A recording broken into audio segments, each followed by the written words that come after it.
web services is running. Here is my sample application where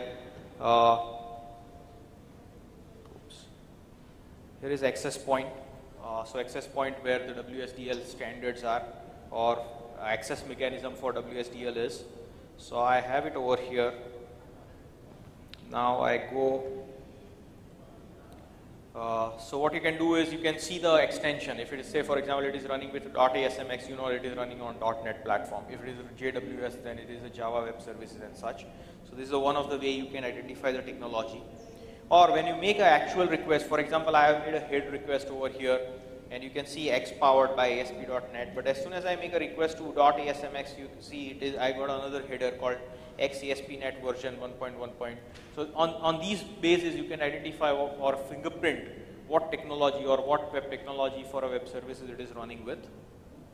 One of the most important thing which you can do is you can do a WSDL scanning. The entire WSDL file which you can scan.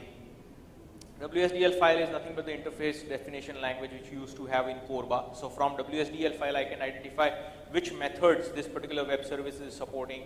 For each method, what is input, what is its output and such. So for example, here is some nodes, data types, message types, services, access bind, operation. So for example, here is a service node where I can identify where this particular call is going to go. Or over here I have a port type where it is suggesting method name. So this particular web service is running in intro, get product info, get rebates info and such. Or over here I have for each method what are the inputs and outputs which I can identify in these particular nodes. So over here for this particular method the input is nothing but the output is a string. So on the basis of this I can make a complete profile of my web services which I want to assess. So methods, intro, get product info, get rebates info, what are the inputs, what are the outputs and such. So this is the way you have complete map of your web services. So this particular tool, so at the end what you get is a web services code. You have 3 methods. These 3 methods are actually mapped into your WSDL, which now you can call over 80 and 443 since this web service is exposed. So in this tool, if I go to WS Scanner, there is something called vulnerability scan. You can define your WSDL over here, and I say get. So it will go out and fetch WSDL file. It will analyze WSDL file and it will give you a web services profile. Now you can go to WS proxy. You can start the listening on certain port, and now you can say these are the 4 methods which is running on these particular web services. So I take get product info. I invoke this method. So this is the actual SOAP envelope. The SOAP envelope which would look like this, in which we are interested in ID. ID is you can compare this parameter is like a query string or a post buffer which you are sending. I want to send 1 and I send it across. So it is get processed and I got a response back which is 200 OK, and you can see there is a first product info which I got, finding Nemo and such. So then I can send 2, 3 and such, and you can audit this particular parameter. So you can audit this parameter. There are various different. So for example, if I want to inject something over here, then I can inject, say double quote I want to inject. I inject double quote, and you can see I got a 500 internal error, and it has cuff up some errors and a stack information as well. So this is the way you can, automated fashion, you can audit the tool with this tool. You can even audit it. So there is an audit feature over. There is a properties for this, where you can define different properties or audit parameters. You can do data type, you can SQL injection, LDAP, meta character, XPath, attack string and such. You can even brute force the envelope with a username password. If envelope is taking username and password, then you can supply this through a file and do it. You can do a buffer overflow test, and you can parse or analyze the response which you are getting. So this is the way you can pretty much do this. Now some of the attack vector is through SOAP you can do XML poisoning. XML nodes can be manipulated. There are 2 types of parser, AJAX and a DOM. So you can, for example, here is a simple node, then you can inject nested node which will fail this AJAX parser, or you can create a multiple same entry node in your XML document. So for example, 100 times I am putting a first name, so the entire block is going to be read in a memory before parsing starts. So then you can load the entire parser and do XML poisoning or do a DOS. You can do a different parameter tempering. When you do a parameter tempering, fault code, which is coming in a SOAP, is very interesting. So over here, for example, we have,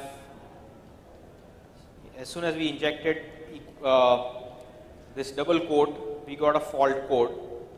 You can see fault, then it is a fault code, and there is a fault string. Now it is saying that cannot use empty object or a column name. So now I know that these particular places is possible to have SQL injection. So instead of 1, I go for 1 or 1 equal to 1 and send it, and we have SQL injection. So now instead of seeing one product, I am seeing all the products. So this is the way SQL injection is possible. Now you can do XP command shell, all different things which we already know in SQL injection. We can do with this over SOAP. Or if you go over here, say rebates info, I invoke this. Then here is a parameter which I also which can be tempered as well. So this is the way you can do a fault code parameter tampering.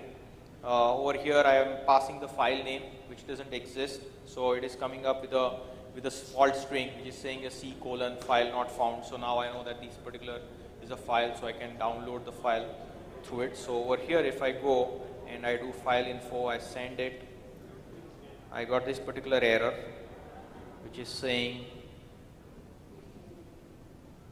this file doesn't exist. So what I'm doing now is I'm doing / and I try to get .aspx file. So I send it, and you can see I got the entire source code of the file through SOAP envelope. So now I have identified various different ways to get into application over a SOAP. So then you can do SQL injection, which we have covered. You can call as 1 or 1. You can do a column name.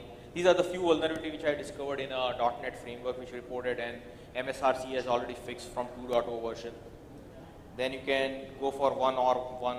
You can do this. Even you can do XP command shell, execute it on the server, and then you can read the executed command. You can do XPath injection, where you can, instead of SQL injection, you inject the XPath code. So various expression like // by which you can read the various different nodes. Here is like a vulnerable code where the red line where you are doing SQL injection, and as soon as you put single quote or 1 equal to 1, what it's going to do is it will going to break the XPath query like a SQL query, and it will become a first node. So you will, before even not passing a username and password combination, you can become the first user of the XML document. You can do LDAP injection, LDAP authentication, various places. If there is a LDAP integration has been done over a SOAP, then you can do various different LDAP calls and injected into your SOAP. File system access, which you have already covered, where you can do, when you identify a parameter where SOAP is making a file system call, you can use this. You can do a SOAP brute forcing, where username password combination in a SOAP envelope. It is not like a basic authentication. It is like a parameter which are residing in a SOAP envelope. You can do a brute forcing on it. You can do a parameter overflow, passing a large overflow into a parameter, and you can break the system. You can do operating system access code, access controls like a pipe or a semicolon. Or you can do even a session hijacking, because every web service is running with a session, individual session. If a web method is enabled with a session, then you can do a session hijacking as well. And there are a few other attack vectors like external referencing, XML schema, XSS attack, and such. So that is pretty much on our web services. There are various different ways. If you get my book, then there are few chapters written on complete theory behind how you can do a web services attacks. And then on a countermeasure side, you countermeasure through a secure coding or providing a web services based firewall or something like that. So this is all about web services. So pretty much covered industry on a larger point. We covered at AJAX, and then we wrapped up with XML based web services. So any questions? My email is this. I have a blog where I do post my new tools and development. Any questions at this point? I'm open to take.